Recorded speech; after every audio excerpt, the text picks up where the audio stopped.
আজ আমার সাথে বড় একটা অ্যাক্সিডেন্ট হয়ে গেল। কি হয়ে গেল সেটা তোমাদের সাথে শেয়ার করব। তার আগে বলি, হ্যালো এভরিওয়ান, কেমন আছো? আশা করছি সবাই ভালো আছো। দিনটি ছিল কালকে ছিল বৃহস্পতিবার, আর বৃহস্পতিবারের দিনে ছিল কিন্তু যজ্ঞদাদার রথযাত্রা। যাই হোক, তোমরা সবাই কেমন আনন্দ করেছো অবশ্যই জানাইও। তারপর আমি এদিকে দেখো সকালবেলার কাজকর্মগুলো কিন্তু সারিয়ে নিচ্ছি, যেহেতু আমি বাড়িতে থাকবো না, ওই জন্য ঘরদোর গুছিয়ে টুছিয়ে আমি বেরিয়ে পড়বো, যাব বোনের বাড়ির উদ্দেশ্যে। বোনের বাড়িতে আজ হলো গৃহপ্রবেশ, তাই জন্য আমাকে নেমন্তন্ন করেছে, সেখানেই এখন যাব।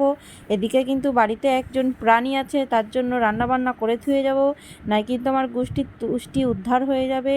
যাই হোক, আমি চলে এসেছি আমার বোনের বাড়িতে।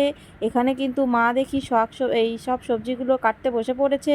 হাতে হাতে আমিও কিছু কাটতে বসে পড়েছিলাম, তারপরে আর ভিডিও করতে পারিনি। তারপর বোন আর আমি মিলে এখানে সাজানোর জন্য বসে পড়েছি। জানো তো, আমি শাড়ি পরতে চাইছিলাম না, জোর করে আমার বোন ঘিটি ধরে আমাকে একটা শাড়ি পরিয়ে দিল। আমি এইসব কিছুই পরতে, এখন জানো তো নাইটি পরতে পরতে এমন হয়ে গেছে শাড়ি পরতে ইচ্ছা করে না। যাই হোক, গান এখন শেষের মুহূর্তে। এদিকে মা আর আমি একটু দাঁড়িয়ে ভিডিও করে নিলাম। মা দেখো এদিকে আমার সাথে কথা বলছিল, বলতে বলতে একটু ওইদিকে তাকালো।